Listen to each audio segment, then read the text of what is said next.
Assalamualaikum warahmatullahi wabarakatuh. Ada 5 lembaga crowdfunding terbesar di Indonesia.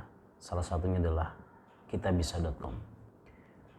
Kitabisa.com adalah sebuah lembaga yang bisa mendatangkan 6 juta orang untuk berdonasi ke lembaganya. 3.000 lebih yayasan NGO melakukan menggalang dana di kitabisa.com. 1,5 juta transaksi donasi, bahkan 150 rumah sakit sudah bekerja sama dengan kitabisa.com. Anda tahu berapa total dana yang sudah disalurkan oleh kitabisa.com di tahun 2020? Sebesar 835 miliar.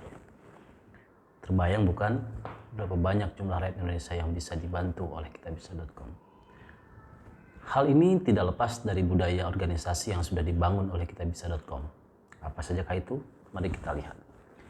Yang pertama, motivasi yang kuat yang sudah diberikan oleh pimpinannya kepada seluruh tim yang ada di kitabisa.com. Apa motivasinya? Orang baik membantu orang baik. Inilah yang sering mereka sebutkan.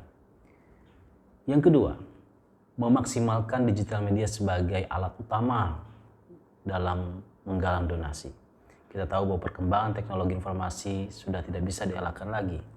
Semua informasi hilir mudik informasi yang kita dapatkan selama ini adalah bersumber dari internet. Maka teman-teman kitabisa.com memaksimalkan semua upaya itu menjadi sebuah alat yang sangat powerful untuk bisa menggalang donasi. Yang ketiga, personil kitabisa.com sebagian besar mereka, bahkan bukan sebagian tapi seluruhnya adalah anak-anak milenial. Yang kita tahu bahwa anak-anak milenial itu dari sisi daya dongkrak yang sangat luar biasa. Mereka bekerja tidak ditetapkan waktunya harus jam berapa, tapi bekerja berdasarkan target atau deadline yang sudah ditetapkan.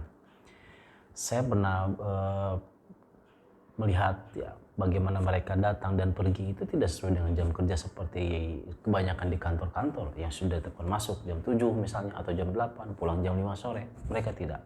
Mereka yang datang ada yang jam 10, ya, ada yang jam 11, bahkan ada yang datang malam hari, kerja di malam hari. Dan itu tidak ditetapkan oleh kantor mereka. Mereka atas inisiasi mereka masing-masing, tetapi targetnya bisa tercapai.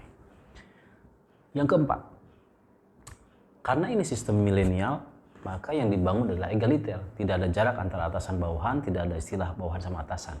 Semuanya sama. Ya. CEO dan juga para karyawannya sama. Ya. Sehingga cara komunikasi mereka sangat cair. Ya. Tidak lagi kaku, apalagi kalau atau mungkin yang bisa kita kenal dengan istilah feodalisme itu tidak ada di sana. Ya. Atasan bawahan ngomong logue-logue biasa ketika berdiskusi. Kemudian yang kelima, ada istilah town hall. Ini adalah sebuah meeting yang dilakukan secara rutin, dilakukan di setiap bulan. Ya. Dikumpulkan semua timnya, kemudian dikuatkan lagi motivasinya dan disampaikan progres yang sudah dicapai sampai dengan bulan itu, kemudian bagaimana rencana tindak lanjutnya, follow up-nya setelah itu, apa yang akan dilakukan. Dan di town hall ini luar biasa, terjadi banyak diskusi ya, diskusi dari timnya terkait dengan mungkin tantangan yang sedang timnya dihadapi di bulan itu, sehingga langsung dijawab oleh CEO-nya.